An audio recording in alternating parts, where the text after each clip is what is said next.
Bueno, pues continuamos hablándoles de esos dos grandes temas. Empezábamos el debate de esta noche hablando de ese programa de impulso democrático de la Xunta para 2015, para este año ya y para 2016. Y ya estarán viendo ahora, me imagino, impresionado ese teléfono para poder intervenir, el 981 36 99 13, para hablar de ese tema y del que después pues introduciremos, ¿no?, de ese derecho a la huelga. Pero decía yo que íbamos a cerrar ya, o intentar cerrar esta primera parte, pues un poco con esa pregunta, ¿no, señor Tellado, de por qué ahora ese programa de impulso democrático? Decía el señor Fernández que quizás haya llegado un poco tarde, ¿no? No, es un programa que se presenta en estos momentos porque en este periodo de sesiones vamos a aprobar 5 leyes que se presentan como un paquete, que es la nueva Ley de Transparencia de Galicia, nueva Lei del Consello de Contas, nova Lei de Financiamento dos Partidos Políticos no ámbito da Comunidade Autónoma e nova Lei de regulación das iniciativas legislativas populares e a que regula a asistencia xurídica na Administración Xeral de Galicia. Por lo tanto, chega agora porque neste período de sesión se presentan 5 leis que pretendemos aprobar neste período antes de que remate o verán, ¿no? Antes de que chegue o verán. O que si teño que decir é que eu coincido con moitas das cousas que se teñen dito aquí.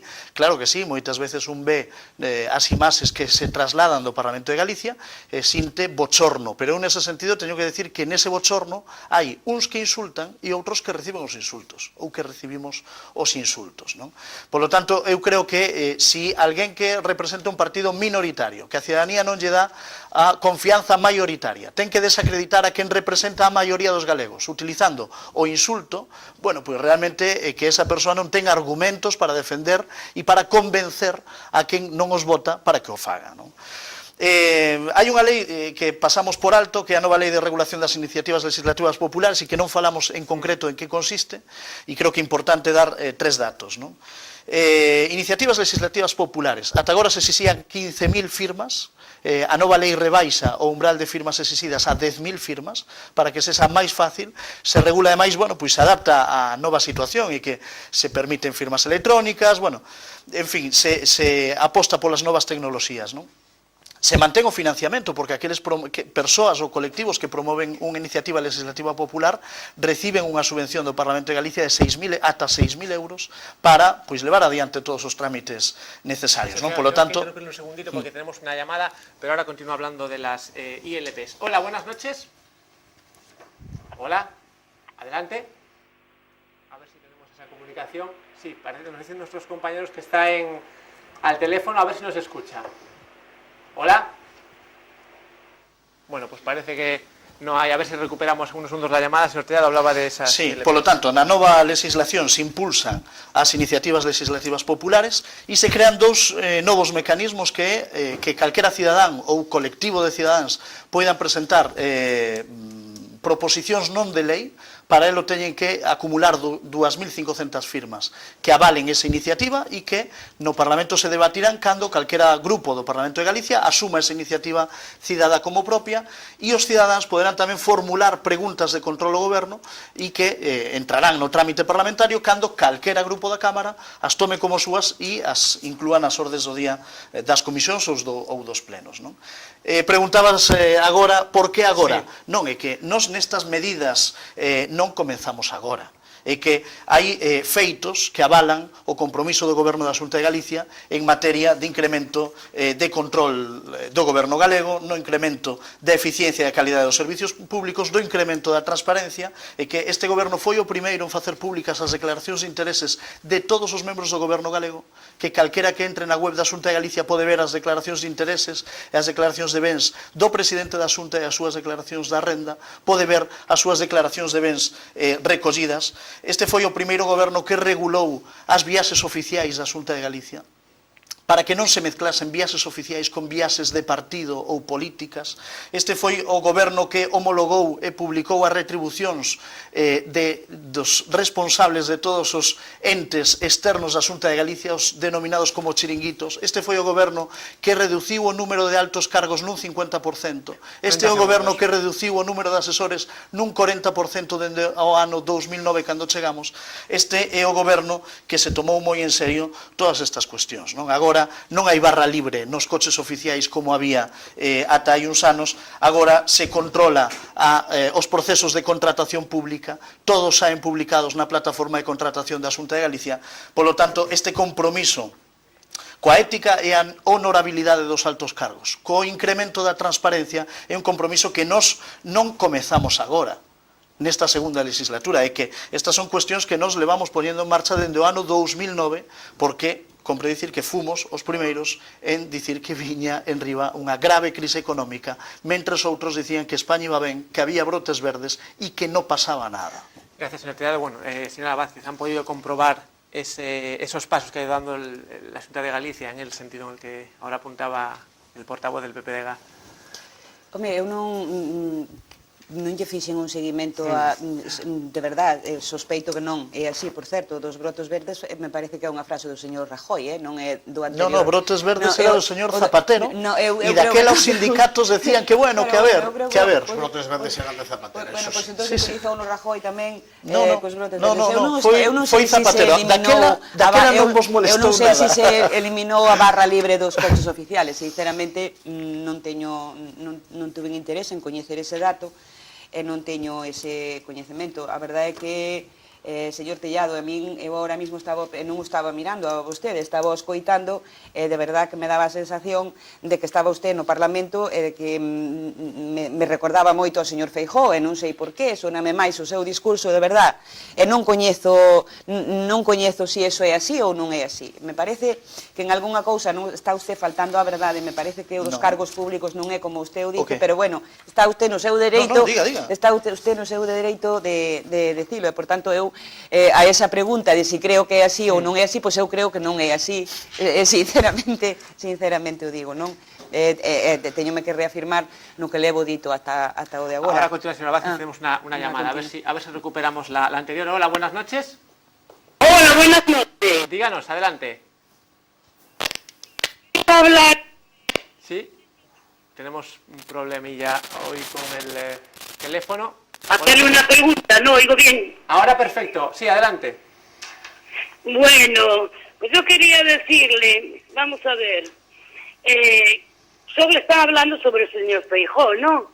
Sí. Bueno, pues yo digo una cosa, que me avergüenza que sea de Monforte el señor Feijóo.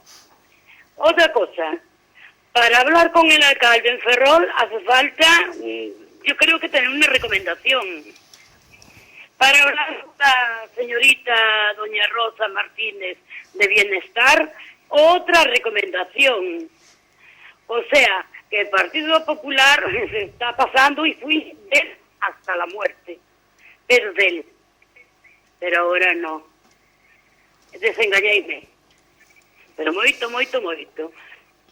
E además, con meu voto non vai levar o Partido Popular, nin os meus fillos, nin de nadie da familia. Porque que non se poda falar con un alcalde é increíble. Porque Monforte de Lemos é do bloque, nunca fun do bloque. Pero bueno, teño o seu respeto. Pero aquel alcalde recibe a todo o mundo. Nada, pasa de todo. Es que no me explico. Y la señorita de Asuntos Sociales y Bienestar, o mismo, esto marcha de mal en peor. Bueno, pues ahora mismo, te digo la verdad, para mí no PSOE, nada más.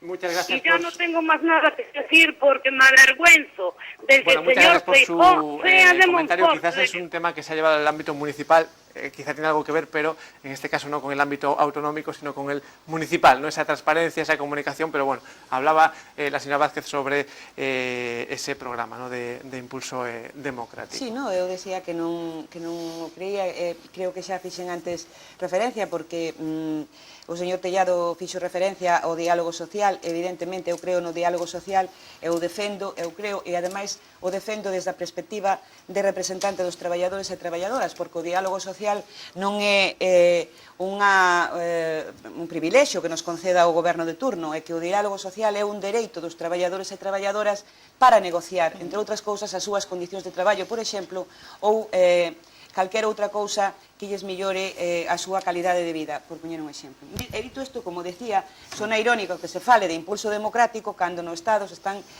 facendo dúas reformas que afectan a unha a parte fundamental, que son os dereitos e as libertades dos traballadores e traballadoras e, por conseguinte, da cidadanía en xeral. Mire,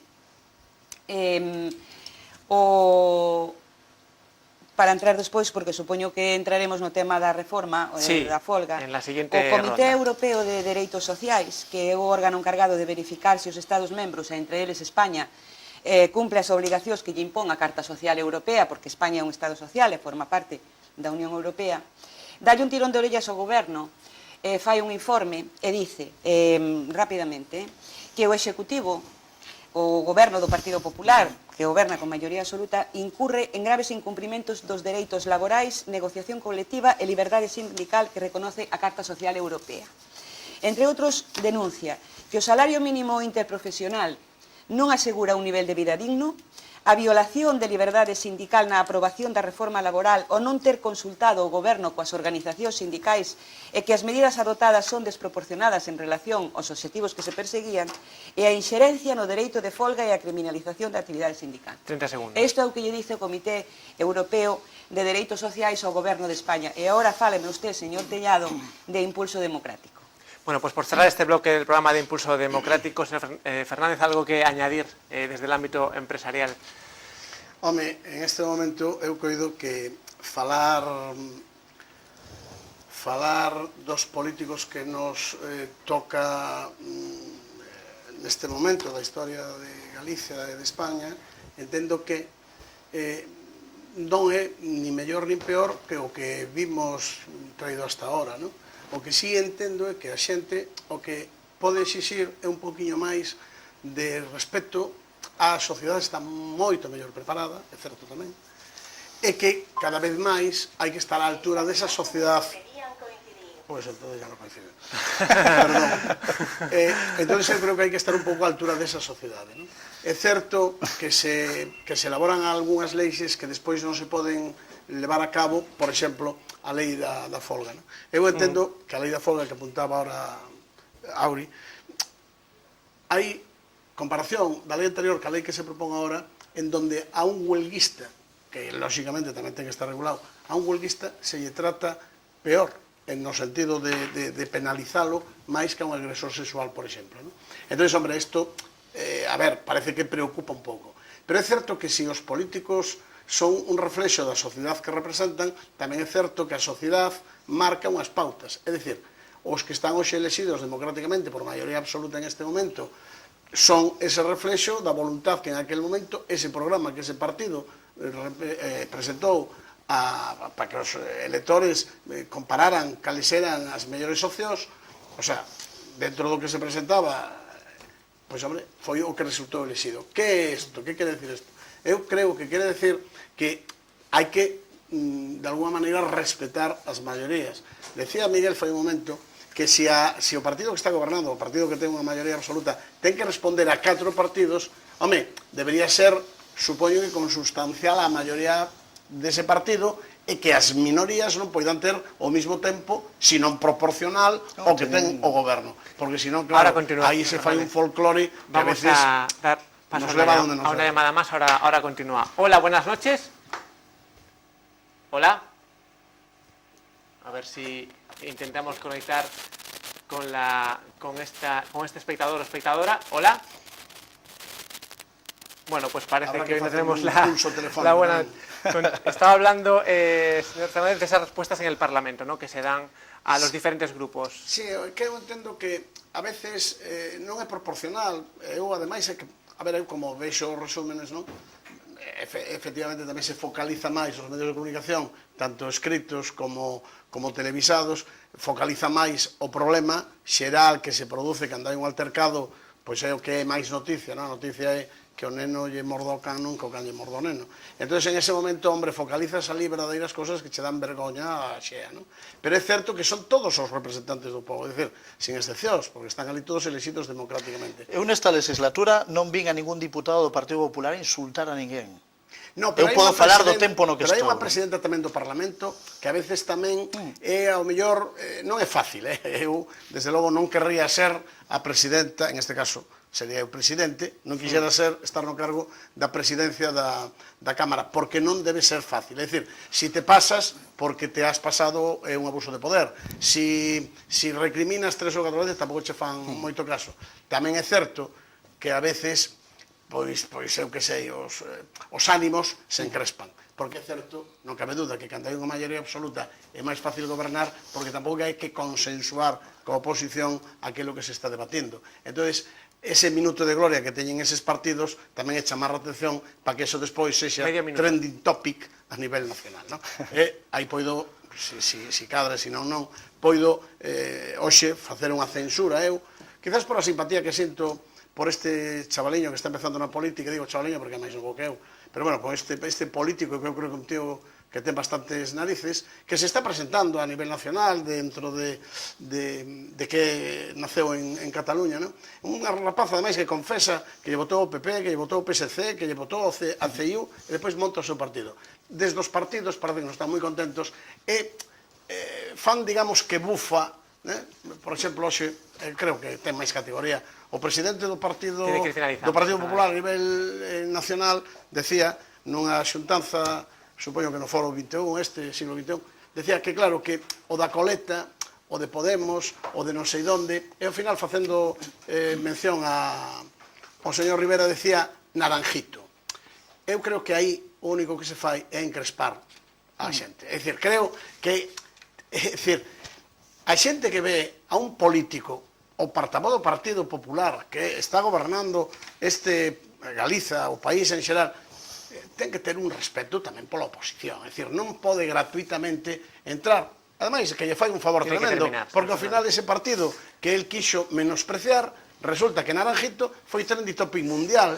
É dicir, se está falando máis de Naranjito que dos problemas do impulso democrático e de outras leyes moito máis importantes. Creo que aí somos todos culpables, ainda que eu no Parlamento estou de acordo con Miguel en que os grupos máis minoritarios arman máis bulla que o grupo do partido, tamén porque seguramente a maioría absoluta non o necesita. Bueno, vamos a cerrar ya este bloque del programa de Impulso Democrático. Me gustaría abrir el siguiente, el que había anunciado al principio, ese derecho a la huelga y a manifestarse. Bueno, señor Tellado, ¿cree que se ha recortado estos derechos en los últimos años? ¿Cómo ha visto, ¿no, esa situación? Vamos a ver, se nos plantea un debate sobre a nova lei de seguridade cidadá e sobre os recortes á manifestación, non? Parece que é o que se critica dende os sindicatos. A verdade é que non o que temos que decir da lei de seguridade cidadá é que é unha lei que sustitúe a bella lei de seguridade cidadá do ano 92, a famosa lei da patada na puerta, non? Por eso a veces sorprende, claro, escoitar críticas por parte do Partido Socialista cando, bueno, pois ven a sustituir, a mellorar e a actualizar aquela lei, non? Cal é o objetivo da lei? Pois simplemente reforzar os dereitos e as liberdades de todos os españois, non? Cambios, porque son convenientes, porque os tempos teñen cambiado dende o 92 ata hoxe, porque son necesarios e porque creemos que son oportunos, non? Unha nova lei que recolle un concepto de seguridade que non se contemplaba no ano 92, de acordo co convenio de dereitos humanos. Polo tanto, esas críticas das que nos falaba Auri dende comisións, eu as descoñezo, non? Por certo, é unha lei que despenaliza, porque cousas que antes se contemplaban no Código Penal pasan a ser faltas administrativas e, polo tanto, se despenalizan e, polo tanto, se baixa o nivel, non? E que é unha lei garantista, non? Que o que persigue é garantir a convivencia normal nun país, a convivencia pacífica e castigar e aislar os grupos violentos. Ese é o objetivo desta lei, porque é evidente que todas as protestas son legítimas, pero a violencia nunca. E detrás, amparándose en movilizaciones ou protestas legítimas, xa máis, non? É unha lei que busca, polo tanto, erradicar esa violencia, erradicar os actos vandálicos, sobre manifestacións e reunións, e que se mantén o mesmo que estaba antes, se mantén que o único requisito que a lei exixe é unha comunicación previa á delegación do goberno, non se modifica para nada, non? Polo tanto, queda garantido perfectamente o dereito á folga, non? A mí me veñen á cabeza cando se fala desta lei e se critica de determinados ámbitos, me veñen á cabeza uns feitos que aconteceron en Ferrol hai 2 anos cando nas eleccións autonómicas do ano 2012 o Partido Popular non puido celebrar o seu acto de inicio de campaña porque unha manifestación convocada, por certo, sin autorización, sin comunicación á delegación do goberno, unha manifestación tomada por un grupo de vándalos, impediu un dereito esencial que é a liberdade política dos cidadáns que querían celebrar un acto de inicio dunha campaña. É certo que o dereito á folga, o dereito á manifestación son dereitos constitucionais, pero a liberdade política tamén. E, polo tanto, estamos falando de dereitos que hai que regulalos, e hai que regulalos nas leis. Dereitos recoñecidos na Constitución, pero que hai que regulalos nas leis. E a Lei de Seguridade Cidadá, garantindo o dereito á folga e o dereito á manifestación, o que persigue é erradicar a violencia e que os violentos non poidan reventar non só a convivencia pacífica, sino reventar unha manifestación, unha folga lexítima e democrática. Vivimos un país no que hai que consugar os dereitos de todos, dos que queren vivir pacíficamente, dos que queren traballar incluso un día que hai folga, e tamén dos que queren ir a folga.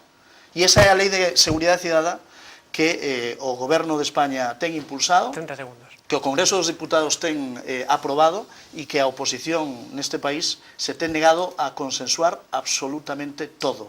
Porque neste país hai unha cuestión e que cando o Partido Popular ten maioría absoluta non se negocia nada. Os partidos de oposición non están dispostos a negociar e a recoñecerlle a legitimidade que ten o partido a quen a cidadanía lle ten outorgado a maioría. Parece que dende o Partido Popular temos que pedir disculpas por ser depositarios da confianza da maioría da cidadanía. E eu, dende logo, non estou disposto a facelo. Nós temos que dialogar cos representantes da oposición e tratar de chegar a acordos, pero sabendo que representamos a maioría e que temos un compromiso con esa maioría que nas furnas nos ten dado o seu apoio. Bueno, yo recordaba al principio esa manifestación, señora Vázquez, que pues su sindicato y el de UGT realizaban hace algunas semanas, ¿no?, sobre este asunto, señal de que no hay ni mucho menos consenso quizás con el poder político, ¿no? Vostede non coñece o informe do Comité Europeo. Eu recomendolle que saia un pouquiño do Parlamento e dese discurso tan electoralista que usted ten e lea un pouco máis. E mire, a Lei de Seguridade Cidadá, a que usted fai referencia, a patada na porta, aquel famoso, non saleu adiante pola protesta social que produxo na rúa. Eu non sei, ao mellor falta a usted memoria, pero non faga usted referencia a esa lei como a lei da patada da porta porque non houbo tal, porque os ciudadanos e cidadanas responsables exercendo un lexítimo dereito o impediron. E se usted fai alarde de que esta lei de seguridade cidadá que pretenden aprobar o que fai é acabar con aquela terrorífica patada na porta porque non derogan ustedes o artículo 315 do Código Penal que impón a un sindicalista, que era o que ti farías referencia antes, unha pena de 3 anos, máis pena que a que se impón a un agresor sexual. Por poñer un exemplo, porque hai varios exemplos.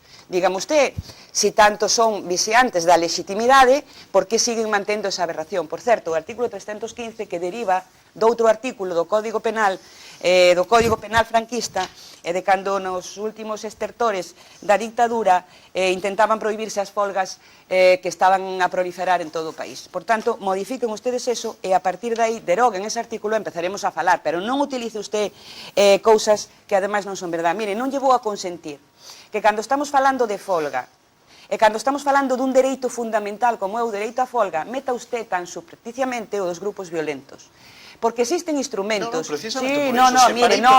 Porque eso é o que ustedes están, mire, o que usted acaba de facer hoxe aquí é o que están facendo ustedes con esta modificación, é intentar confundir a cidadanía e intentar dar a visión, criminalizar o que denunciábamos precisamente o día 18, criminalizar a protesta social lexítima dos ciudadanos e ciudadanas deste país que salen á rúa a protestar contra unhas medidas que ustedes, facendo alarde, como fixo agora mesmo da súa maioría absoluta, impuxéronlle a este país utilizando como argumento a crisis, condenándoos á pobreza, entre outras moitas cousas.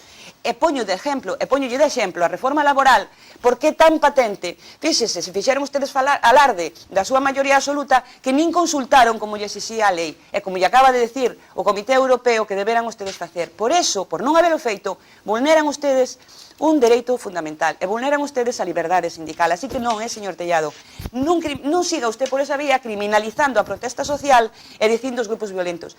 Eu, vaya por diante, como calquera, creo, dos que estamos aquí, son a primeira en condenar a violencia,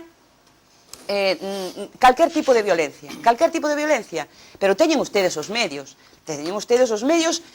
para actuar contra esos grupos violentos ou persoas violentas que, utilizando unha manifestación pacífica, legítimamente convocada, pero non fagan ustedes un totum revolutum, que non é así. Por certo, existe o delito de coacción xa no Código Penal. Por que seguimos utilizando o 315? Por qué? O ben que hai que protexer, o dereito que hai que protexer é un dereito fundamental da folga, o dereito á folga. E a partir de aí, se se vulnera a liberdade, de algunha persoa, existen xa medios no Código Penal, na Lei de Enjuiciamiento Criminal, para actuar contra iso. Por tanto, non metan ustedes. Mire, o dereito á folga é un dereito reconocido en todo o mundo, internacionalmente. Un dereito reconocido en máis de 90 países. E que, efectivamente, como dicías antes, Fernando, actualmente estáse atacando dunha maneira tremenda. Unha maneira de atacalo é o que ustedes están a facer coa Lei de Seguridade Ciudadana, coa non derogación do artículo 315, coa modificación do Código Penal. Fíxese, se é aberrante o que ustedes están a facer, que hasta teñen en contra os profesores de Dereito Penal de moitísimas universidades en este país, que, por certo, algúns fixeron hoxe unha xornada para informar aos estudiantes e a todo o que quixera acercarse das barbaridades que pretenden ustedes facer co Código Penal.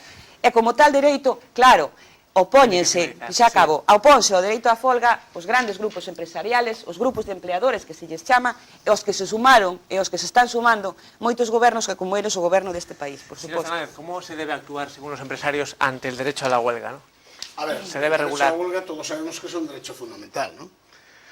En este sentido, yo creo que hay que respetarlo y hay que ser coherentes con él, y además yo creo que es la necesidad de que un sector, en este sentido, el sector más importante de este país, que es el sector trabajador, digo más importante porque digamos que es posiblemente el más débil, entrecomillado, creo que tiene derecho a manifestarse, pero no es menos cierto también que a veces, y esto hay que reconocerlo, y todos hemos sido testigos de manifestaciones, porque ya tenemos unos añitos, ¿verdad?, y nos ha tocado también la parte del país en donde más nos obligaron, entre comillas, más nos obligaron a salir a la calle en función de exigir pues todo lo que se nos estaba negando en los últimos 30 años en esta ciudad y en Galicia en general, pero no es menos cierto que todos sabemos que hay piquetes que posiblemente por encima de los deseos de los propios convocantes de esa manifestación, entran en unas diatribas verbales y físicas ni recomendables ni deseables, y digo, por ninguna de las partes convocantes. Pero esto es cierto que sí lo es. También es cierto que posiblemente la derogación del artículo 35, yo también estoy de acuerdo con ella, pero no es menos cierto que lógicamente hay que legislar. Si la representación popular está en el Parlamento, lógicamente es el Parlamento el que tiene que legislar. Podemos estar más de acuerdo o menos de acuerdo, pero es que los otros grupos políticos se les puede invitar a negociar, y si no negocian, ¿qué hace el partido que gobierna? ¿No saca adelante sus propuestas? Sí, porque tiene la legitimidad depositada en las urnas, que cada 4 años se le renueva o se le deniega, para que legisle con o sin consenso. Deseable el consenso, no cabe duda. ¿Por qué? Pues porque esto nos llevaría después a que se pueda revocar esta ley por el próximo gobierno que sustituya al anterior. Dicho esto, yo creo que la ley de huelga es un derecho fundamental, bien recogido ya desde el siglo XIX. Lo que sí no es menos cierto es que ¿dónde terminan tus derechos? ¿Dónde comienzan los míos? Entonces, tú no puedes alienar a un señor que no quiere hacer un cierre patronal, me refiero, pues cuando hay unas manifestaciones. A ver, Madrid, por ejemplo, capital del Estado, significativamente, yo oigo entrevistas que se hacen en todos los medios de comunicación, que hay a veces 8, 10 y 12 huelgas al día en Madrid. Hay zonas por donde además, manifestaciones, claro, perdona, manifestaciones es lo que quise decir. manifestaciones. Entonces hay zonas por donde las manifestaciones pasan obligatoriamente y terminan casi siempre en la Puerta del Sol. Y desde el movimiento 15M a todos los demás, sabemos que la gente, pues los comerciantes, etcétera, etcétera, que se quejaban de que todos los días tal, ¿eso qué hace? Que el flujo comercial, que el flujo de paseantes se disipe. Y hombre, una huelga cada semana, 2 huelgas cada semana, 4 huelgas cada semana, pero 50 o 60 huelgas a la semana, que lógicamente por ser la capital del Estado se representan más ahí y no siempre en días festivos, que también perjudican, pero que bueno, oye, hay unos derechos, ¿verdad?, que hay que ser consustanciales a ellos y que, bueno, pues al que le toca sufrirlo, por otro lado le beneficiará, porque si hay más gente que acuda a Madrid, también habrá más gente potencialmente que consuma.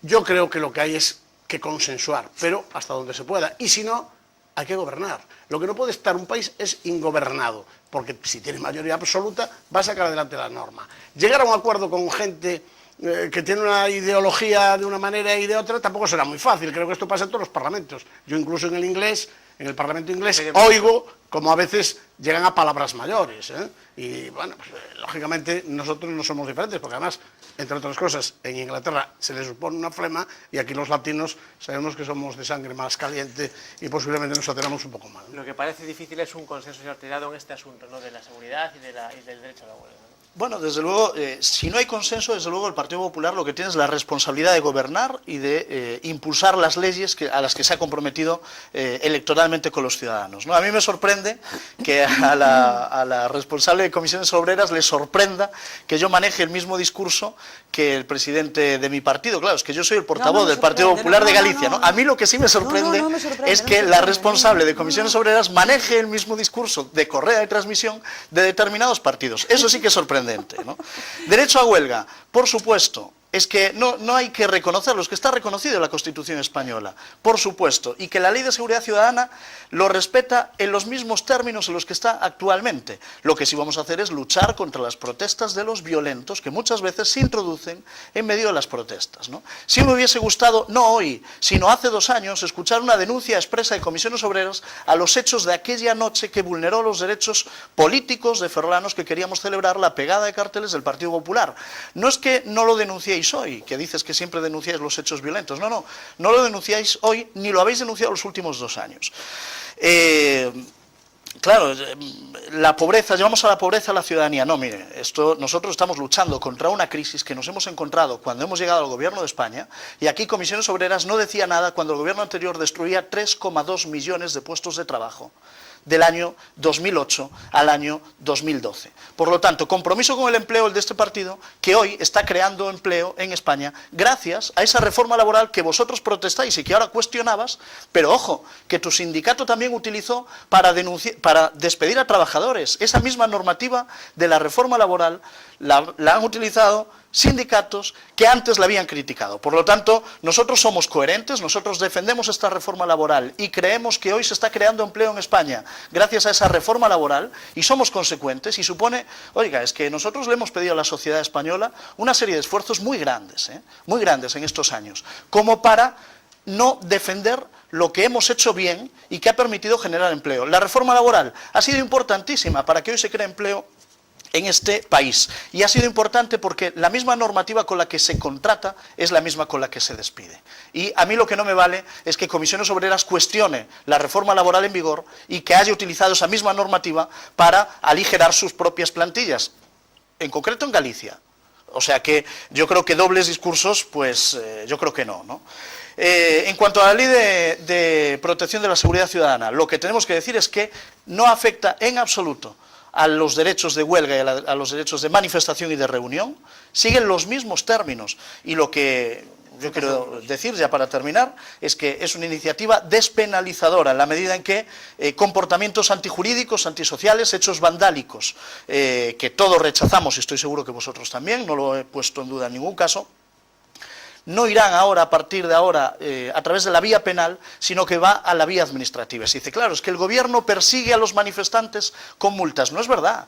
Es que se va por la vía administrativa porque se despenaliza, y por lo tanto contra esa gente no se va por la vía penal, sino por la vía administrativa. Por lo tanto se despenaliza y se desagrava los hechos en cuestión, ¿no? Por lo tanto, respeto al derecho a huelga total, es que no hay ni que decirlo, es un derecho constitucional que recoge nuestra Carta Magna, pero respeto a la convivencia pacífica y democrática y a los derechos y las libertades de todos también, ¿no? Muchas gracias, señora García. Mire, señor Tellado, cando usted queira vimos aquí a debatir que se utilizou Comisións Obreiras a reforma laboral ou non a utilizou. Eu, sinceramente, creo que debo estar bastante acertada nas miñas intervencións cando destapan vostede ese, non sei como chamalo, pero bueno, a min gustaríame que usted fixera máis defensa ou non das cousas que está facendo o Partido Popular en vez de dedicarse a atacar a persoa que está aquí, que son a secretaria xeral da Unión Comarcal e a organización que represento. Repito, eu, se esta cadena está interesada, encantada con vir vostede por aquí a debatir da miña organización e das cousas que facemos na miña organización. Mire usted, eu non sei se usted conoce o que significa a vía administrativa, como me dice usted da vía administrativa. Mire, a vía administrativa xa existe, xa se poñen multas, ademais de condenar a xente a prisión, xa se poñen multas. Mire, poñense...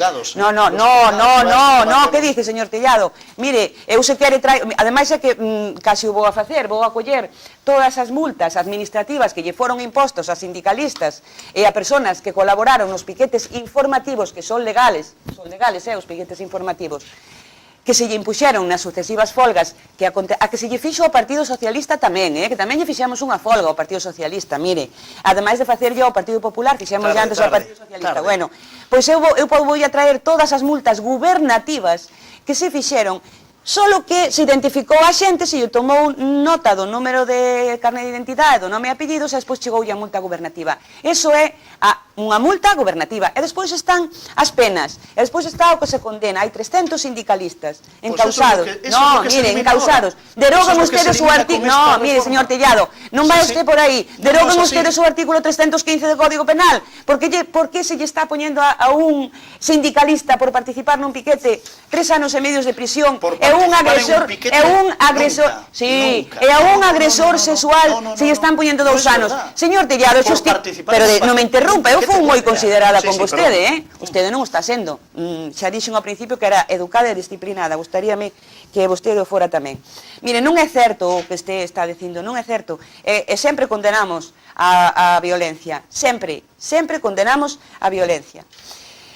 E por suposto que hai conflictividade, e por suposto que vai a seguir habendo conflictividade, porque, mire, vamos a pelear na rúa polos nosos dereitos, por suposto, polo dereito de folga tamén, polo dereito de manifestación, polo dereito de reunión, por todos aqueles dereitos que ganamos, dentro do pouquiño vamos a celebrar o conmemorar o 10 de marzo, o Día da Clase Obreira Galega, que ganamos legítimamente os traballadores e traballadoras, e non vamos a consentir nin que o goberno do PP, nin ningún outro goberno con maioría absoluta ou sin ela, que ir a quitarnos, porque son dereitos conseguidos polos traballadores e as traballadoras e a ciudadanía en xeral, recoñecidos na legislación vixente, e contra eso, e contra esa eliminación que vostedes pretenden, claro, é que ademais tiñan ustedes o camiño tan allanao que o único que lles quedaba, o frente que lles quedaba eran os traballadores e as traballadoras. Entonces vamos a sacar a reforma laboral e así vámonos minando un pouquiño no seu traballo. Ademais vamos a atacar frontalmente o dereito de folga, porque así xa vamos eliminando os instrumentos legítimos que teñen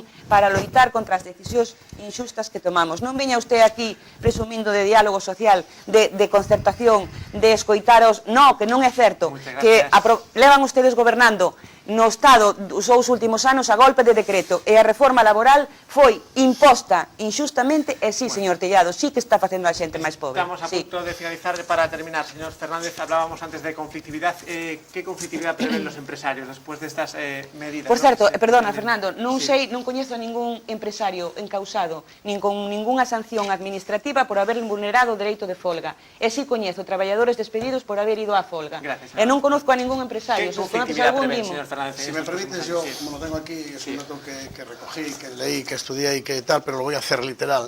El 315 que se dice de derogar es aquel que dice, el 315.3 del Código Penal, impone penas de prisión de 6 meses a 3 años y multa de 6 a 12 meses, entre comillas, a los que, actuando en grupo o individualmente, pero de acuerdo con otros, coaccionasen a otras personas a iniciar o continuar una huelga. Esto es lo que es el 315/3 del Código Penal. Es cierto lo que tú apuntabas antes, que son 260 sindicalistas de comisiones obreras que están imputados, Y también es cierto que la condena, como apuntaba yo antes y tú ahora, que es cierto que el homicida imprudente, el agresor sexual o el que comete abusos sexuales con menores, o al reo con fuerza en casa habitada, o al reo con robo en violencia o intimidación, que pueden librarse de la cárcel al imponérsele penas que no superan los 2 años de prisión. Claro. Es cierto esto. Por eso yo digo que, hombre, que el 315 debería de ser revisable o revisado. Pero en todo caso, no es menos cierto, y yo vuelvo a repetir, que el derecho de huelga es una cosa y la violencia que a veces se genera por quizás un porcentaje mínimo de personas. Yo estoy seguro que al hecho que recordamos todos, que habla Miguel en el Hotel Almirante de Ferrol el día de la pegada de carteles del año 2012, es cierto que hubo violencia exagerada por parte quizás de una minoría, y eso no nos puede hacer llevar, y además yo creo que no eran comisiones obreras, yo creo que sabemos de quiénes estamos hablando, ¿no? Entonces yo creo que eso fue excesivo, y creo que ahí se pasaron 3 pueblos y de frenada. Esto a lo mejor lo que hace es que, claro, aquel político que está siguiendo su profesión, su carrera o su dedicación a la política, que suele ser, no siempre suelen ser profesionales de la política, que tienen que como mínimo respetarse su integridad física y respetar su derecho constitucional también a hacer pues la pegada de carteles, etcétera, etcétera. Yo creo que eso estamos de acuerdo todos, sindicalistas, empresarios, políticos, etcétera, etcétera.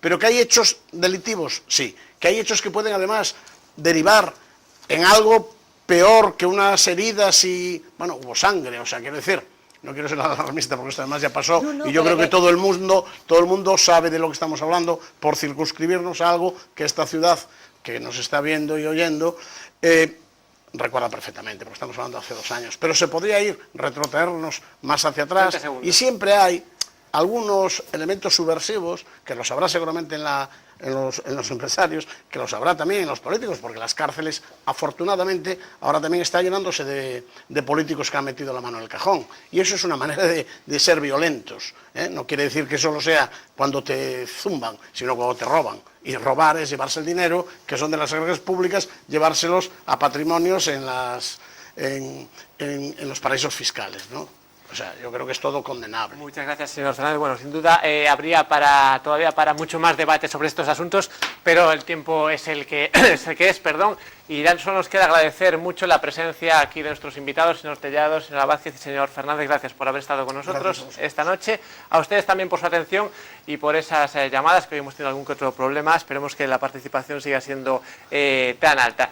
Ya saben que este y otros programas, como siempre, los pueden volver a ver en nuestro canal de televisión a la carta, en YouTube. Nos pueden seguir también por el Facebook y también en directo en la página web tvferrol.es. Nosotros volvemos el jueves que viene. Buenas noches.